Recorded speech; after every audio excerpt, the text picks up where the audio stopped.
Good evening, I'm Maciej Mikos and you're watching World News Tonight, live from Warsaw. Volodymyr Zelenskyy says he will be waiting for Vladimir Putin to meet him in person in Turkey on Thursday. We'll have more on that in a moment, but first, let's take a look at the latest headlines. Pope Leo XIV calls for an authentic and lasting peace in Ukraine.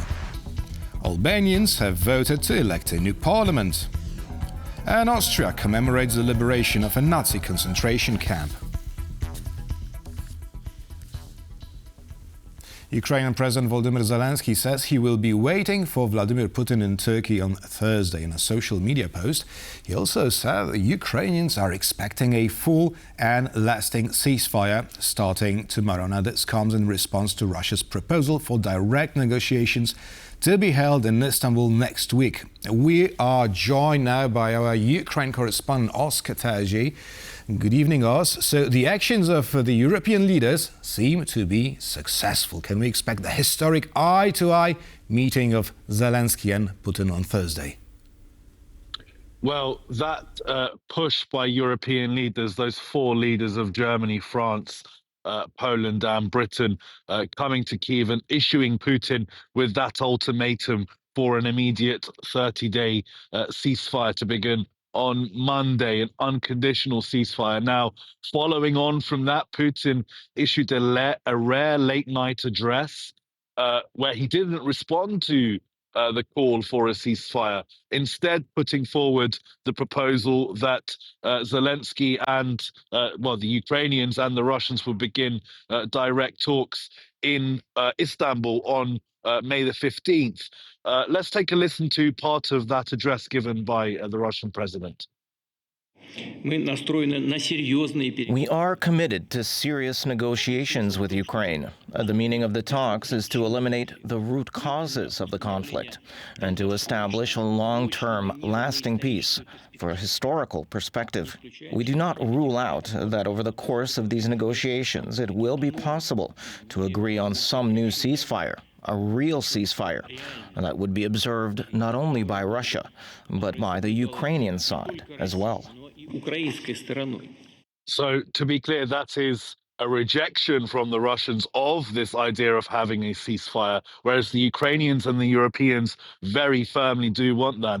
And the Americans are also seeing it as a rejection. US President Donald Trump has tweeted, President Putin of Russia doesn't want to have a ceasefire agreement with Ukraine, but rather wants to meet on Thursday in Turkey to negotiate a possible end to the bloodbath. Ukraine should agree to this immediately. Now, from Kyiv's part, they have stressed that they are expecting an unconditional ceasefire to begin on Monday, but they have also agreed in principle to holding those talks in Istanbul on Thursday. President Zelenskyy has issued a statement within the last hour.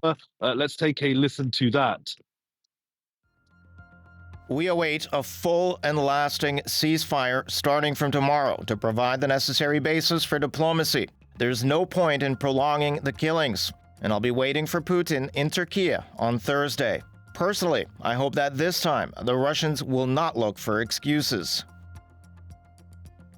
So while they are moving to having talks on Thursday, the big question still is what happens on Monday if Russia continues to fire? Will the European leaders follow through on their threat for further sanctions against Russia, or will this just be kicked into the grass to see what happens on Thursday in these talks in Istanbul? Now, it's important to remember that Russia's maximalist positions that they were arguing for before the full-scale invasion in February 2022, Russia hasn't moved back from any of these negotiating points as they would see them.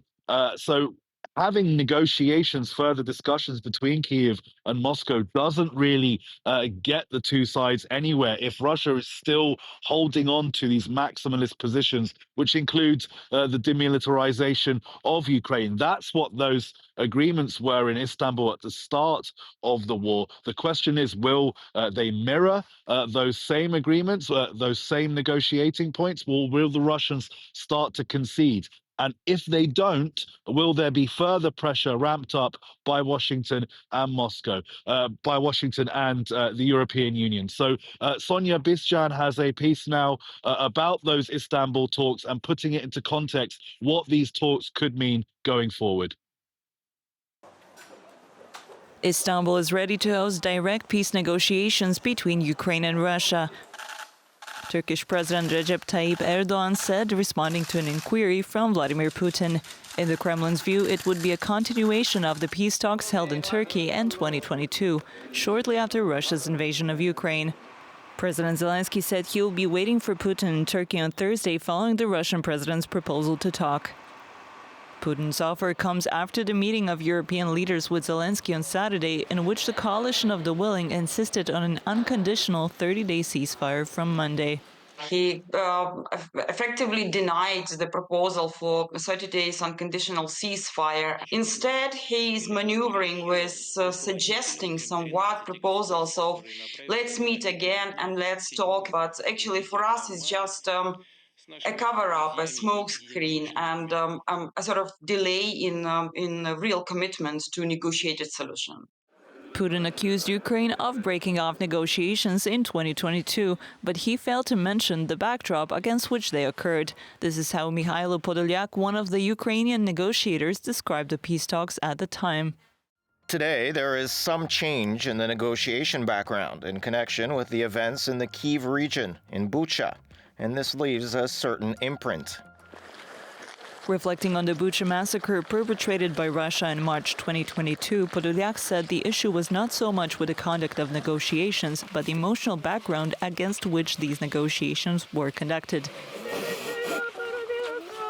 Russia's actions at the time seem reminiscent of the present-day negotiations background. So basically what Putin is trying to do by swapping the idea of these vague negotiations instead of a concrete ceasefire, it's actually try to use potential lasting attacks on civil population as a leverage in these potential negotiations. But the resilience of Ukrainians still remains high. To date, Russian officials and Steve Witkoff, President Donald Trump's special envoy, indicated that the 2022 Istanbul draft could be a possible basis for future peace. According to the draft, Ukraine should agree to permanent neutrality in return for international security guarantees from the 5 permanent members of the United Nations Security Council. For TVP World, I'm Sonia Gatabishchan. Pope Leo XIV called for peace in Ukraine in his first Sunday message to crowds in St. Peter's Square since his election as pontiff. A 2022 interview for Peruvian media had the new pontiff calling Russia's 2022 invasion of Ukraine a true invasion, imperialist in nature. Alex Sumlinsky has this report. From the balcony of St. Peter's Basilica, Pope Leo XIV addressed the gathered crowds and called for peace in Ukraine. While serving as Bishop of Chiclayo in Peru, Leo XIV spoke out against Russia's continued war against Ukraine. In a 2022 interview with a Peruvian news outlet, he condemned Russia's war against Ukraine, characterizing it as a true invasion, imperialist in nature, where Russia seeks to conquer territory for reasons of power. It has already been established. Crimes against humanity are being committed in Ukraine. We must pray earnestly to God for peace. But I believe we need to be clearer, ourselves included. Even some politicians in our country refuse to acknowledge the horrors of this war and the evil Russia is carrying out through all its actions there in Ukraine. It's truly a situation that cries out to heaven, one desperately seeking a solution. And this is what the Pope said on Sunday. I carry in my heart the sufferings of the beloved Ukrainian people. Let every effort be made to achieve, as soon as possible, an authentic, just, and lasting peace.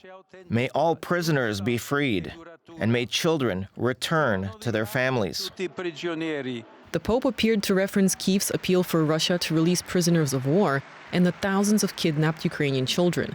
The late Pope Francis came under scrutiny after calling for Kyiv to negotiate an end to the war with Russia and have the courage to raise the white flag. Some people were not happy about the statement of the Pope and the situation between the war between Russia and Ukraine. But you know, he is the Pope for the whole world.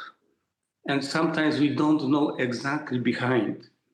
I am not the advocate of the Pope Francis, because I like him in many points very much. But in some point, what is not the doctrine, I don't agree with this statement. But in general, he was always for the peace. From him, we have the statement, we have the third second war, in part. Pope Leo XIV also addressed the gathered crowds by repeating a frequent call of the late Pope Francis and noting the recent 80th anniversary of the end of the Second World War in Europe. The immense tragedy of the Second World War ended 80 years ago, on May 8th, after causing 60 million victims. In today's dramatic scenario of a Third World War being fought piecemeal, as Pope Francis has repeatedly stated, I too appeal to the great ones of the world, repeating the ever-relevant plea, no more war. Pope Leo XIV also added that he welcomed the ceasefire between India and Pakistan, but underlined that there are numerous other conflicts happening across the globe, and prayed that God grant the world the miracle of peace. Pope Leo's predecessors delivered the greeting from the studio window of the Apostolic Palace to the side of the piazza. However, because the papal apartments remained closed until late Sunday when they were unsealed for the first time since Pope Francis's death, the new pontiff chose to speak from the very center of the square and the heart of the church. We now know for sure that the large fire on Marywilska Street was the result of arson by Russian services. Donald Tusk, the Polish Prime Minister, wrote on X referring to a huge fire that took place on May 12th last year. In just a few hours, it destroyed Warsaw's largest mall, consisting of over 1,500 stores. Tusk wrote, quote, the actions were coordinated by a person residing in Russia. Some of the perpetrators are already in custody. The rest have been identified and are being sought. We will get them all. And we will keep you updated on the issue. On Sunday, Albanians voted in parliamentary elections as Prime Minister Edi Rama seeks a fourth term in office. The two main contenders are the ruling Socialist Party and the opposition Democratic Party. We're now going live to Tirana to our correspondent Aisha Baci. Good evening, Aisha. So the polling stations closed an hour ago. According to early results, do we have a clear winner of the Albanian parliamentary elections? And if so, what does it mean for the country? Good evening, Maciej. Indeed, we do have a winner. Yes, the Socialist Party, which is the party of the incumbent Prime Minister Edi Rama, looks like have taken these votes, with 51.8% of the vote going to the Socialist Party, and this means that they will be securing 79 seats in the 140-seat Parliament, and this gives them a majority to rule by themselves. And what does this mean for the country? Well, continuation of EU accession process and reforms, because the incumbent Prime Minister has based his campaign on the promise to get Albania to be a member state by 2030. Indeed, this is not only a political will, but it depends mostly on technical reforms that the country will be able to do. And indeed, EU Foreign Policy Chief Kaja Kallas is pressing the country to make more reforms, particularly in governance and anti-corruption, because this has been the main problem of the country, so that the country can actually stay on the EU track. So the fourth mandate, the fourth term, looks like is secured, and then the main opposition, which is the Democratic Party, has secured 38% of the vote, which gives them 54 seats in Parliament. And this is a coalition called the Alliance of Magnificent Albania, led by the Democratic Party, and its leader is Sali Berisha. He has been the president of the country after the first president, actually, after the fall of communism, and he has undergone several investigations, anti-corruption investigations. Internationally, his reputation is not the best because he's persona non grata in the US and in the UK. But what is interesting is that he has led his campaign on a well-tested slogan, MAGA, but this time it stands for Make Albania Great Again. While Berisha sees eye to eye on foreign policy issues and EU accession, his views are a little bit more nationalistic. He promises higher standards of living for citizens, higher pensions, and of course making Albania great again. But they will be the second governing party. But it is also important to note that there is a third party that emerged, which is called the Opportunity Party. And although they secured only 3.6% of the vote, critics say that this is a good improvement for democracy in the country to have other political parties also emerging, so that citizens can actually cast their votes for different parties. And these parties, these emerging parties, are also basing their campaigns on anti-corruption. But we can see that the EU trajectory of the country will be continuing as long as reforms are able to be made, especially when it comes to governance and anti-corruption. And this is what Edi Rama has promised. But of course, we shall have to wait and see if they will come into fruition. On Monday, we will have the final results, and we will keep you updated. Sending it back to you, Maciej. That was Aisha Baci reporting from Tirana. Thank you so much. Austria marked the 80th anniversary of the liberation of Mauthausen Nazi concentration camp on Sunday. The guest list included Spanish royals, King Felipe and Queen Letizia, and delegations from various countries whose citizens died there during World War II. It is estimated that more than 84,000 people were murdered at Mauthausen. Colorful flower wreaths were laid at the former roll call square at Mauthausen camp, the center of one of the deadliest Nazi concentration camp complexes. Opened shortly after the annexation of Austria in 1938, the camp was first used to house prostitutes and other common criminals, but quickly turned into a labor camp for political prisoners and members of social and ethnic groups marked for extermination by the Nazi regime. Nothing can be erased.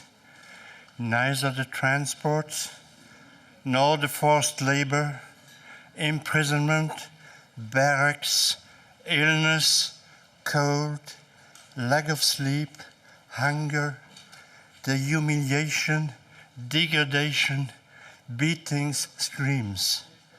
Nothing must be forgotten. Many of the detainees at Mauthausen and its subcamps were executed in gas chambers or via lethal injections. Others were forced into slave labor, often for large German companies or local farms and enterprises. The camp was known for exceptionally harsh conditions, and approximately half of its 190,000 prisoners never lived to see the liberation. Es gibt einen großen Unterschied. There is a big difference between us and the people in 1938. It may be that some of our ancestors, when Adolf Hitler came to power, couldn't or didn't want to know where the hatred, the division of anti-Semitism would lead. It may be that some of our ancestors didn't know what would be possible. But we here today, we know.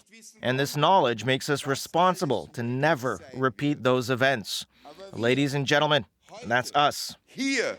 Wir wissen es. Holocaust survivor Charles Spielmann and 3 Mauthausen babies born in the concentration camp took part in this Sunday ceremony. On May 16, 1945, members of the International Prisoner Committee read out the Mauthausen Oath, calling for the establishment of a world of free men. The oath was read during the ceremony in different languages. Peace and freedom are the only guarantees for the happiness of people of every nation. And the reconstruction of the world on a new basis of social and national justice is the only way toward the pacifist collaboration between states and peoples. We want to erect the most beautiful monument that one could dedicate to the soldiers who have fallen for the cause of freedom of the international community. Long live international solidarity. Long live freedom.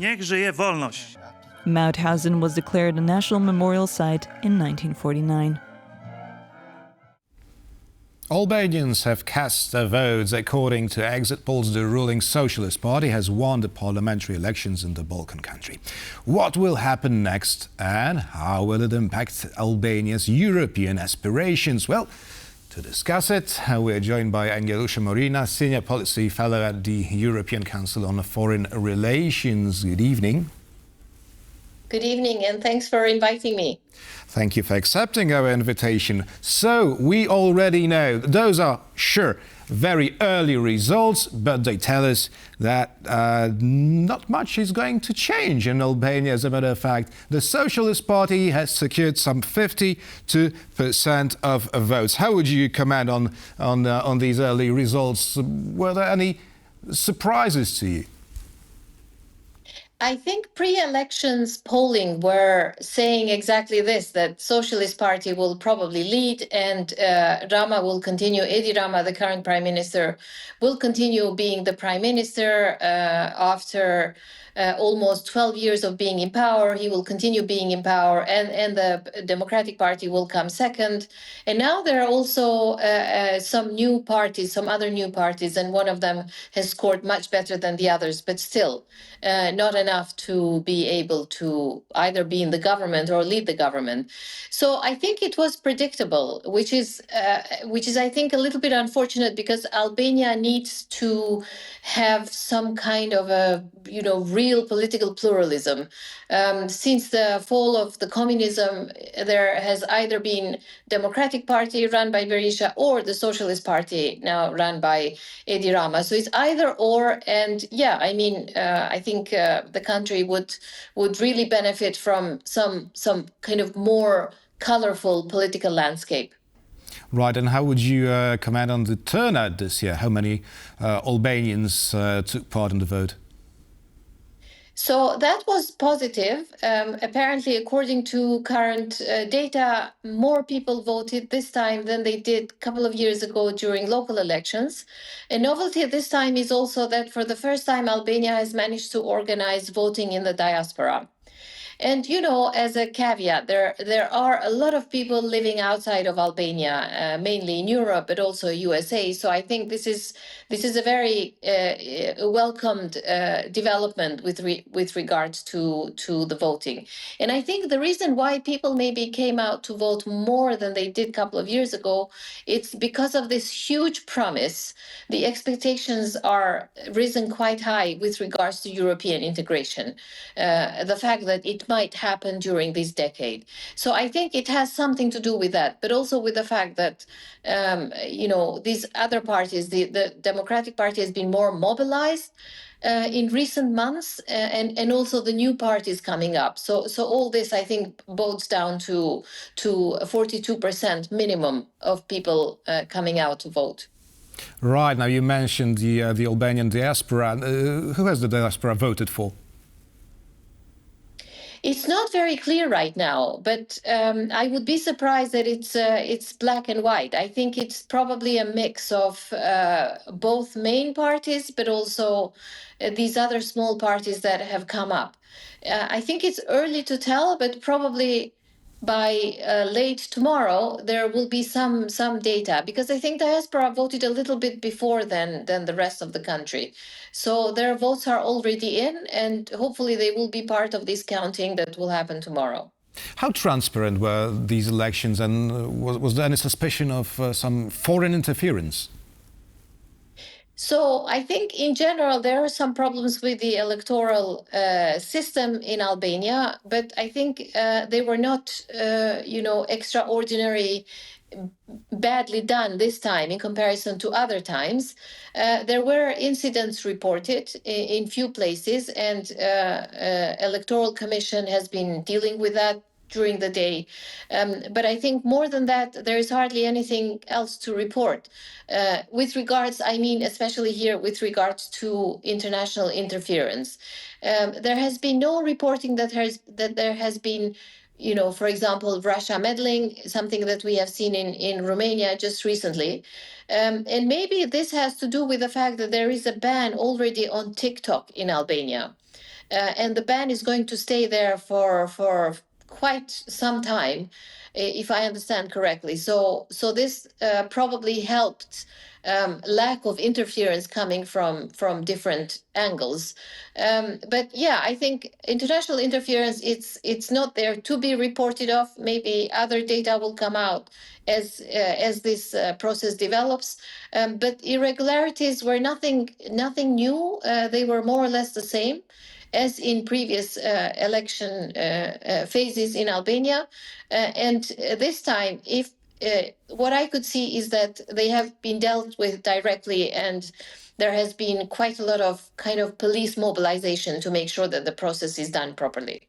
Now back to the issue of diaspora. So many Albanians vote with their feet. That is, they simply leave the country to work abroad. Now, will this trend continue? What do you think? So I have been following pre-election reports coming out of the country, and unfortunately, there are still people who say, you know, that they don't mind very much who's going to take power next. All they want to do is find a way to leave and find some kind of a future, find a job, try to establish themselves somewhere in Europe. This is an unfortunate trend, not just for Albania, but for the whole region. And this is also the problem with, in my opinion, with the EU promise that Prime Minister Rama has been kind of, you know, saying out loud and raising more expectations. But for some people, it doesn't mean very much because they have heard these promises before. And so for them, it's going to be hard to convince them to continue staying in Albania unless some tangible results are there to be seen in the very short period of time. So again, this is to be seen. But if we look into the trend, not very many drastic changes have taken place in the country in the past years. Yes, of course, you know, geopolitical context change, and now there is this renewed promise of enlargement, EU enlargement, but the fact remains that the country has to engage in a lot of reforms to be able to meet all the benchmarks and to meet all the requirements that EU enlargement process poses for a candidate country. So is this 5-year plan by the incumbent Prime Minister a realistic scenario? So it's not the first time that Prime Minister Rama has been using the end of the decade or 2030, and other candidate countries have been playing with that date. And to be very honest, I wouldn't blame them, because this kind of setting the date has come out of European institution and European institutional leaders recently saying that some of the countries can join. I would love to see this happen. This would be an incredibly positive development for the region, not just for Albania. There is also Montenegro, another front runner. But if we look into the past phases of enlargement, political will, it's really necessary to push for enlargement for candidate countries to come in a short period of time. And unfortunately, political will among the member states is missing. Adding to this is the fact that the countries have to really engage into thorough reform. And one of these reform requirements are a proper functioning of rule of law. You know, many countries, many member states and European citizens are not very keen to see a country join European Union if they're not prepared fully. There has been other cases of the last enlargement phase when few of the countries have not been properly prepared to enter the EU, and then, you know, problems followed. So I think this issue of not being prepared fully as a candidate country, especially in the rule of law area, is not going to be swallowed easily by the European publics, but also by the European policymakers. So we are talking about two different, if I could call them two different knots, one inside the EU, lack of political will, and the other one is rests with the candidate countries. Because they have to engage properly with the reforms, you know, public administration, but also the rule of law. So there is quite a lot to be done to reach the target of 2030. Marina, Senior Policy Fellow at the European Council on Foreign Relations, was our guest tonight.